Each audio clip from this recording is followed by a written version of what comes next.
Hi అండి, అందరికీ నమస్తే. అందరూ ఎలా ఉన్నారు? ఈరోజైతే నేను నాటుకోడి నూనె మసాలా కూర చూపిస్తున్నానండి. ఇదైతే పాతకాలం నాటి రెసిపీ అనమాట. చాలా టేస్ట్గా ఉంటుందండి. పాతకాలంలో అయితే ఇలా చేసేవారు, ఇప్పుడైతే వేరే రకంగా చేసుకుంటున్నారు. ఇది ఎలా తయారు చేయాలి ఏమిటి అనేది నేను ఇప్పుడు మీకు చూపిస్తున్నాను.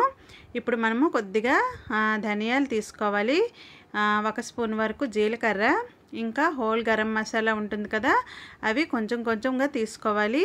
ఇంకా ఒక ఉల్లిపాయ అనమాట, వెల్లుల్లిపాయ, ఇలా రవ్వలు అనమాట. మనము ఇలా తొక్కతోనే వేసేసుకోవాలండి, తొక్క తీసేయకూడదు. తొక్క తీసేస్తే మనకి ఆ ఫ్లేవర్ అనేది బాగోదన్నమాట. ఇంకా ఒక చిన్న ఇంచు ముక్క అల్లం ముక్క అనమాట వేసేసుకోవాలి ముక్కలుగా. ఇప్పుడు చికెన్ని, ఈ నాటుకోడిని మనము కాల్ చేసుకొని తెచ్చుకోవాలండి. అలా అయితేనే ఈ కూర అనేది టేస్ట్ అయితే చాలా బాగుంటుంది. చూసారు కదా ఎంత చక్కగా ఉందో.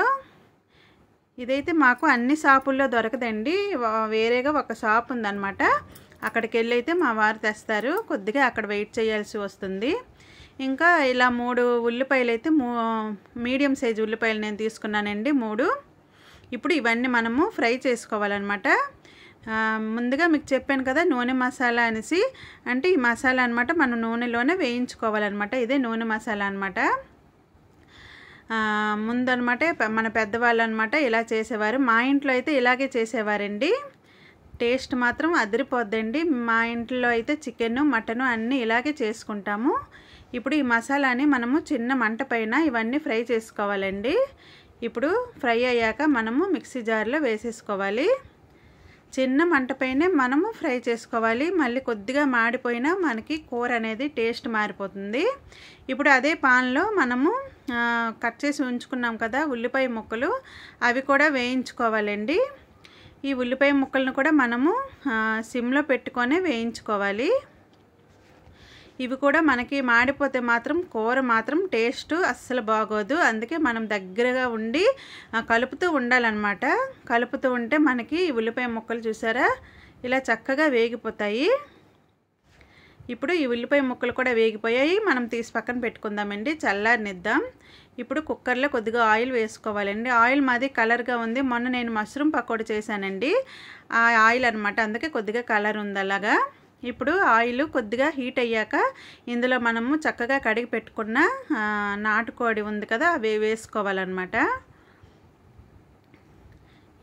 చూసారు కదా, ఇప్పుడు మనము ఈ చికెన్ మొత్తం వేసేసుకున్నాము, నాటుకోడి మాంసాన్ని. ఇప్పుడు ఇందులో కొద్దిగా పసుపు వేసుకోవాలి. పసుపు వేసుకున్న తర్వాత మనము ఇలా చక్కగా కలుపుకోవాలండి. మంటను మాత్రం సిమ్లోనే పెట్టుకొని ఈ ప్రాసెస్ అంతా చేయాలండి. ఇదైతే చాలా బాగుంటుందండి. మనము నాటుకోడి మామూలుగా తెచ్చే కన్నా కాల్చేసి తెస్తే మనకి కూర అనేది టేస్ట్ చాలా బాగుంటుందండి. ఇంకా వండుతుంటే మాత్రం ఇల్లంతా గుమగుమని వాసన అయితే వస్తుంది, అంత బాగుంటుందండి. టేస్ట్ కూడా చాలా బాగుంటుందండి. ఈలోగా ఇందులో కొద్దిగా వాటర్ వస్తుంది కదా, అది ఎగిరే వరకు మనము మసాలాని ఆడించుకుందాం. ఇప్పుడు ముందుగా మసాలాని నేను ఆడించేసుకుంటున్నాను. మెత్తగా ఆడించాక ఇప్పుడు మనము ఈ చికెన్లోని వాటర్ కూడా మనకి ఎగిరిపోయిందనమాట. ఇప్పుడు ఈ మసాలాని ఇందులో వేసేసుకుందామండి. చూసారు కదా, ఇప్పుడు ఈ మసాలా మొత్తం ఇందులో వేసేసుకొని చక్కగా కలుపుకోవాలి.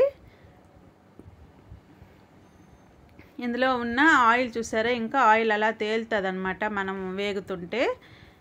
ఇంకా ఉల్లిపాయ ముక్కలు కూడా మనకి చల్లారిపోయాయి, ఇది కూడా మెత్తగా పేస్ట్లా చేసేసుకోవాలి.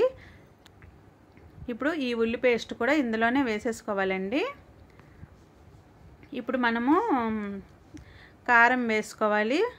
మీరు ఎంత కారం తింటారో అది చూసుకొని వేసుకోవాలి. నాన్ వెజ్లో కొద్దిగా కారం అయితే పడుతుంది, అది మీ చాయిస్ అండి, మీరు ఎంత తింటారో అంత వేసేసుకోండి. ఇంకా సాల్ట్ కొద్దిగా వేసుకోవాలి.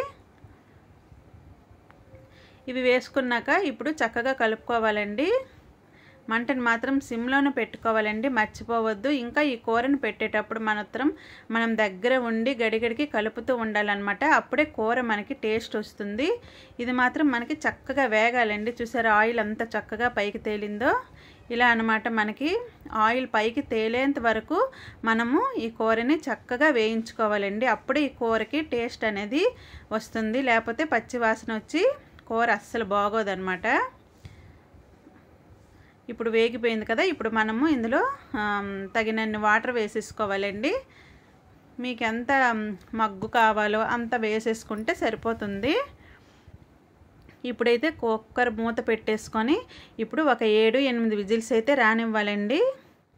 ఇప్పుడైతే మావి అయిపోయాయండి, ఒక 8 విజిల్స్ అయితే నేను పెట్టాను. ఇప్పుడు చూసారా కూర అయితే చక్కగా రెడీ అయ్యింది. ఇంకా చికెన్ కూడా చక్కగా ఉడికిందండి, ఇంకా చక్కగా సరిగ్గా ఉంది. ఇంకా ఇది చల్లారినాక మనకి కొద్దిగా చిక్కదనం అయితే వస్తుంది.